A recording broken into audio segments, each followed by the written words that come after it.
અત્યારે શિયાળો છે અને લીંબુ એકદમ સરસ પતલી છાલના સરસ આવે અને તેમાંથી જો આખા વર્ષ માટે અથાણું બનાવવું હોય ને તો બહુ જ સરસ બને. આણંદ રહેતા મારા મોટા ફાઈબા છે ને એ લીંબુનું અથાણું એટલું બધું સરસ બનાવે છે ને કે ના પૂછો વાત. તેને બનાવવાનો શોખ તો છે જ, પણ તેની સાથે જ એ બરણી ભરી અને બધાને ફેમિલીમાં બધાના ઘરે મોકલાવે એટલો બધો ખવડાવવાનો શોખ છે. એનો ટેસ્ટ તો અમારા કોઈથી આવતો જ નથી, એટલું સરસ બનાવે છે. પરંતુ આ વખતે હું આણંદ ગઈ ને એટલે મેં એની રેસીપી પૂછી અને મેં કીધું કે ફઈબા હું ટ્રાય કરું તમારું જેવું અથાણું બનાવવાની રીતથી. તો આજે મારા ફઈબાની રીત લઈને હું આવી છું લીંબુના અથાણાની, જે વર્ષોથી બનાવે છે. તો આપણે બનાવવાની શરૂઆત કરીએ. મારા ફોઈની રીતથી લીંબુનું ખાટું મીઠું તીખું અથાણું બનાવવા માટે અહીં મેં 500 ગ્રામ લીંબુ લીધા છે. લીંબુનું અથાણું બનાવવા માટે એકદમ પતલી છાલના અને ઉપરથી પીળાશ પડતા હોય ને તેવા લીંબુ લેવાના. પાણીથી ધોઈ અને સાફ કરી લીધા પછી આ રીતે લીંબુને ઊભું રાખી ટુકડા કરવાના. 2 ટુકડા સીધા થઈ જાય ને એટલે ઉપરથી ફરીથી અડધા ટુકડામાંથી એક કટ લગાવી વધારે 2 ટુકડા કરી લેવાના. ટોટલ 4 ટુકડા થશે. લીંબુની અંદર જો બીજ હોય ને તો તે બધા દૂર કરી લેવાના છે. આ રીતે એક પછી એક લીંબુને 4 ટુકડામાં કટ કરી લઈશ. હા, લીંબુના ટુકડા કરતા વખતે ધ્યાન એ રાખવાનું કે ચપ્પુ છે ને તે એકદમ શાર્પ લેવાનું, જેથી તેનો રસ છે ને તે લીંબુમાંથી અલગ ના થઈ જાય. હું તો પહેલી વાર લીંબુનું અથાણું બનાવી રહી છું ને એટલે આ અથાણું બનાવવા માટે મારા ફઈએ એવું પણ કહ્યું કે ઉપરથી લીલા કલરના અને જાડી છાલના લીંબુ હોય ને તેવા પસંદ નહીં કરવાના, કારણ કે અત્યારે સિઝનમાં મળતા આ લીંબુ જો લીલા અને કાચા કે જાડી છાલના હોય ને તો અથાણામાં તે ગળતા બહુ સમય લાગે અને અથાણું છે ને તે બન્યા પછી તેની છાલ કડવી લાગે છે.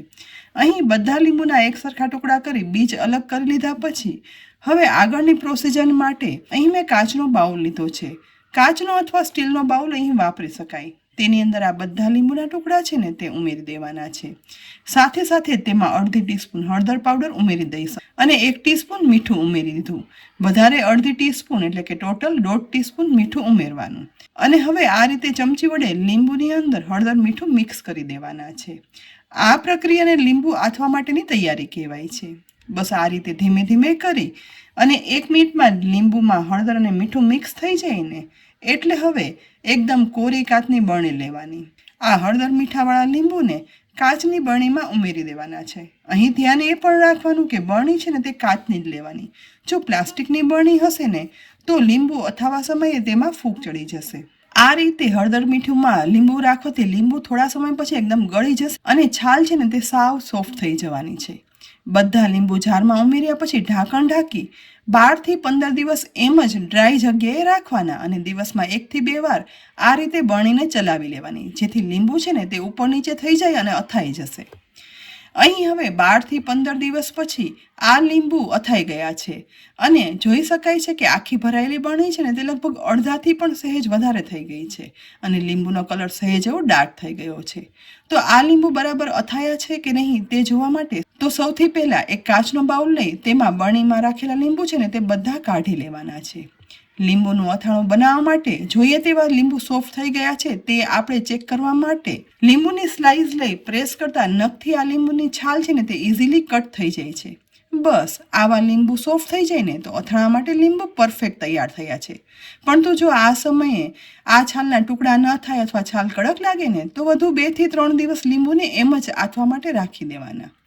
હવે અહીં મેં એરટાઇટ સ્ટીલનો ડબ્બો લીધો છે. જે શા માટે લીધો અને તેનો ઉપયોગ શું છે તે પણ હું કહું તે પહેલાં બાઉલમાં કાઢેલા લીંબુ છે ને હોલવાળો આવો ચમચો કે ચમચી લેવાના. એક લીંબુની સ્લાઇસ આ રીતે હોલવાળા ચમચા વડે લઈ લેવાની, જેથી વધારાનું પાણી હશે ને તે નીચે તરફ નીતરી જશે. અને આ ટુકડાને હવે સ્ટીલના ડબ્બામાં ઉમેરી દેવાનો છે. અહીં જરા પણ ઉતાવળ નહીં કરવાની અને 1 થી વધારે સ્લાઇસ પણ નહીં લેવાની. આ રીતે હોલવાળા ચમચા વડે એક લીંબુની સ્લાઇસ લેતી જવાની અને તે નીતાળતી જવાની, જેથી પાણીનો ભાગ દૂર થઈ જાય.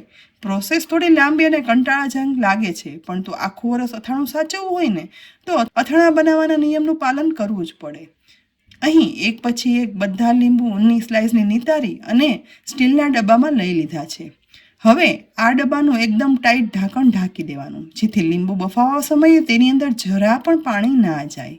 એ પછી ગેસની મીડિયમ ફ્લેમ પર કુકરની અંદર મેં પાણી અને સ્ટેન્ડ ગોઠવી દીધું છે. તો આ સ્ટેન્ડ પર આ સ્ટીલનો ઢાંકેલો ડબ્બો છે ને તે ગોઠવી દેવાનો.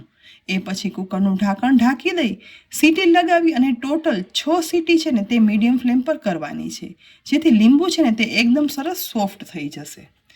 કુકરમાં સીટી થઈ અને કુકર ઠંડુ થઈ જાય ને એટલે ઢાંકણ ખોલી લીંબુ ઢાંકેલા આ સ્ટીલનો ડબ્બો છે ને તે બહાર કાઢી લેવાનો. કન્ટેનરનું ઢાંકણ ખોલતા જ અહીં લીંબુ છે ને તે એકદમ સરસ બફાઈને સોફ્ટ થઈ ગયા છે અને તેને ચપ્પુ વડે કટ કરતા તે ખ્યાલ પણ આવી જશે. આ સમયે ફરીથી હોલવાળો ચમચો લઈ તેમાં બાફેલા લીંબુની એક સ્લાઇસ લઈ બીજી ચમચી વડે ઉપરથી પ્રેસ કરવાનું. અહીં ધ્યાન એ રાખવાનું કે લીંબુનો રસ અને તેનો સ્વાદ છે ને તે ના નીકળી જવો જોઈએ. ફક્ત રહેલી વરાળ કે પાણીનો ભાગ હોય ને તો તે દૂર થઈ જવો જોઈએ. આ મિશ્રણ છે ને તે બહુ વધારે ગરમ પણ નહીં અને ઠંડુ પણ નહીં તેવું છે. આ રીતે એક એક લીંબુની સ્લાઇસ પ્રેસ કર્યા પછી તેને એક કાચના અથવા તો સ્ટીલના વાસણમાં કાઢી લેવાના.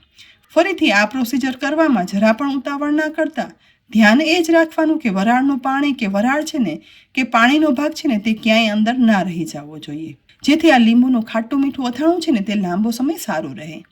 અહીં જુઓ, ધીમે ધીમે કરી બધા લીંબુને હવે અલગ કરી લીધા છે. ડબ્બામાં પાછળ આવું લચકા જેવું છે હળદર, મીઠું અને લીંબુનું મિશ્રણ રહ્યું છે ને તેને પણ આપણે વેસ્ટ નહીં કરીએ. તેનો ઉપયોગ ક્યાં કરવો ને એ હું તમને પછી બતાવું.